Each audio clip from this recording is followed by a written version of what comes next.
We're fortunate to live in an era and state that gives us the freedom to decide how to best educate our children. When my first child was nearing school age, I took advantage of that and started exploring her educational options.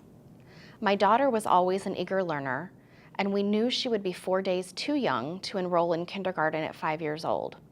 She was already a step ahead, so we wanted to find a school that could meet her where she was academically and to challenge her appropriately.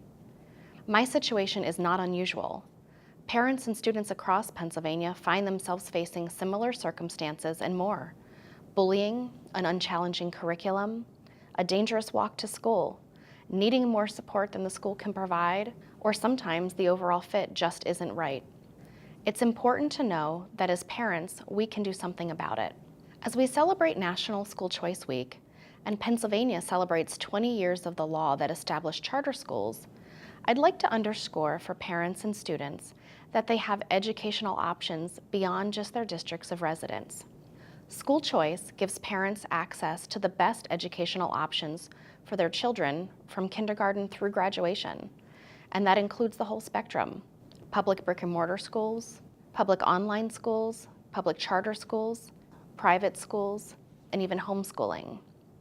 I explored every single one of those options with the future in mind. I plan to eventually return to the workforce, so how would homeschooling fit in?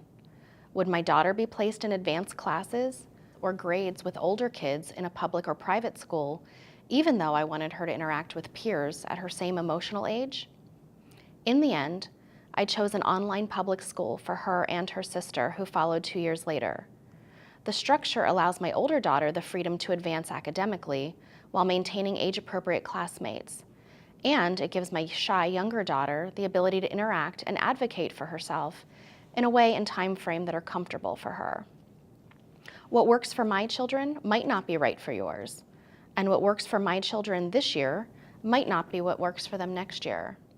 Parents know their children best, and that's the beauty of school choice, discovering that educational match. I not only discovered a good match for my children, but I discovered that I can help other parents who are looking to make a transition. I ended up working at a cyber school, helping families and students to navigate their new environment and to learn to thrive. My advice for parents who are in the school choice process: determine what your short and long-term goals are for your children's education and do the research to identify the right choice. Does your student have special needs? And can the school accommodate them? Is it important for you, the caretaker, to be involved in your children's education? Does your student need a more personalized learning environment? For me, and for many of the families I work with, taking that leap from what we've always known in terms of school can be scary. Doing something different, or not what the majority is doing, is intimidating.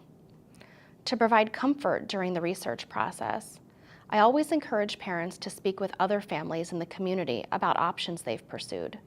This way, they not only learn more about the school, but they develop an external learning support system. Education isn't a one-way street.